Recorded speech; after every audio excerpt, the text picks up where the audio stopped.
ओम शांति। चलिए आज हम 14 सितंबर 2025 की मुरली के सार को समझते हैं, जिसका शीर्षक है मास्टर मुक्तिदाता। इसका मतलब बहुत गहरा है। मतलब पहले खुद को मुक्त करना है ताकि हम दूसरों को मुक्ति दिलाने का जरिया बन सकें। आज की मुरली का पूरा सारना इसी एक पावरफुल कॉल टू एक्शन में छिपा है। समझिए, ये सिर्फ एक वाक्य नहीं है, ये तो एक पूरा का पूरा लक्ष्य है। पहले खुद को आज़ाद करना और फिर उस आज़ादी को, उस मुक्ति को सब तक पहुंचाने का माध्यम बन जाना। तो सबसे पहले बात करते हैं स्नेह के सागर के आह्वान की।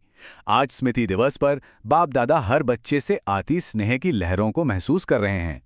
ये दिन सिर्फ याद का नहीं, बल्कि स्नेह में पूरी तरह डूब जाने का है। और ये बड़ी दिलचस्प बात है कि कैसे हर याद शक्ति का सोर्स बन जाती है। बाप दादा कहते हैं कि आज के दिन की हर एक स्मृति एक सेकंड में समर्थ बना देती है। स्नेह की हर लहर आत्मा में एक नई शक्ति भर देती है। चलिए अब देखते हैं कि कैसे एक बहुत ही सरल सा शब्द सभी आध्यात्मिक खजानों की चाबी बन सकता है।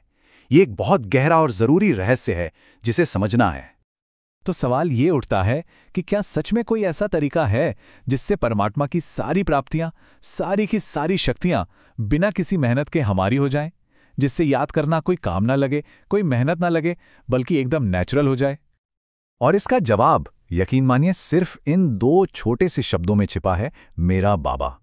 ये सिर्फ शब्द नहीं है, ये वो सुनहरा एहसास है, वो गोल्डन चाबी है जो हर ताला खोल देती है। तो सोचिए, इसका असर क्या होता है? जब दिल से आवाज निकलती है मेरा बाबा, तो बाप के सारे खजाने अपने आप मेरे हो जाते हैं। फिर याद करना कोई मेहनत नहीं रह जाती, बल्कि एक स्वाभाविक अधिकार बन जाता है, क्योंकि जो मेरा है वो तो याद रहता ही है ना। अच्छा, अब जरा विषय को बदलते हैं और उस एक चुनौती पर ध्यान देते हैं जो आत्माओं को उनकी अंतिम अवस्था तक पहुंचने से रोक रही है। बाप दादा ने इसे एक फाइल के मेटाफोर से समझाया है। 70 साल, ये एक बहुत ही बड़ा पड़ाव है और बाप दादा चाहते हैं कि ये वर्ष बाकी वर्षों से अलग हो। ये बने मुक्ति का वर्ष, हर तरह की समस्याओं से मुक्त होने का वर्ष। ये बहुत ही कह सकते हैं एक मार्मिक तस्वीर है। हम सब दिल से प्रतिज्ञाएं करते तो हैं, लेकिन वो बस फाइल में जुड़ती चली जाती हैं, फाइल मोटी होती जाती है पर कभी फाइनल नहीं होती, संकल्प पक्का नहीं हो पाता। और देखिए, सारी समस्या की जड़ ना यहीं पर है। हम कारण बताने में यानी बहाने बनाने में उलझे रहते हैं। ऐसा हो गया था, वैसा करना पड़ा, जबकि हमें बनना है निवारण स्वरूप, यानी हर हाल में समाधान निकालने वाला। तो फिर इस वर्ष के लिए आह्वान क्या है? क्या करना है? बाप दादा इसे मुक्ति वर्ष बनाने के लिए कह रहे हैं और इसके लिए एक बहुत ही दृढ़ संकल्प की जरूरत है।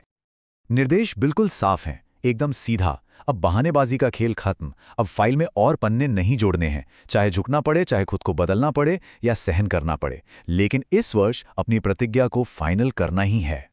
सेवा के तरीके में भी अब एक नयापन लाना है। अब तक हम मनसा, वाचा और कर्मणा सेवा अलग अलग करते थे, लेकिन अब ये तीनों सेवाएं एक साथ एक ही समय पर करनी है। हमारा हर कर्म स्नेह और सहयोग से इतना भरपूर हो कि वो अपने आप में ही सेवा बन जाए। अब समझते हैं कि ये जो व्यक्तिगत साधना है, ये कैसे एक बहुत बड़े सामूहिक लक्ष्य से जाकर जुड़ती है। ये तो एक बहुत ही बुनियादी सा नियम है ना? जो हमारे पास है ही नहीं, वो हम दूसरों को दे भी नहीं सकते। अगर हमें दुनिया को मुक्ति दिलानी है, तो पहले हर छोटे बड़े बंधन से खुद को मुक्त करना ही होगा।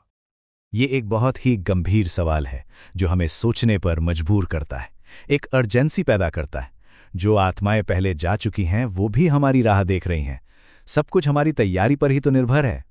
आखिरकार ये एक सामूहिक यात्रा है और साथ चलने का नियम बहुत सरल है। समान बनना होगा। बाप के साथ चलने के लिए बाप समान बनना ही होगा, क्योंकि हाथ में हाथ का मतलब ही है बराबरी, समानता। तो चलिए अब हम इस चर्चा के बिल्कुल अंत में आ गए हैं। यहां हम अभ्यास के लिए मुख्य बिंदुओं का सार और आशीर्वाद देखेंगे। वरदान है एवर रेडी भव। इसका असल मतलब क्या है? इसका मतलब है बुद्धि की लाइन इतनी क्लियर रखना, इतनी साफ रखना कि अंतिम समय में कोई भी रिश्ता, कोई भी बात, कुछ भी याद ना आए, बस इशारा मिले और आत्मा चलने के लिए तैयार हो। और स्लोगन हमें एक बहुत प्यारी बात याद दिलाता है। जैसे शरीर को रोज भोजन चाहिए, ठीक वैसे ही मन को शक्तिशाली बनाने के लिए आत्मा को रोज ईश्वरीय याद और शक्ति का भोजन देना बहुत जरूरी है। और आखिर में ये अव्यक्त इशारे, ये बहुत बहुत ज्यादा महत्वपूर्ण हैं। अंतिम समय में सेवा का संकल्प भी एक भटकाव बन सकता है। याद सिर्फ एक बाप की होनी चाहिए, और स्थिति कैसी? निराकारी, निर्विकारी और निरहंकारी।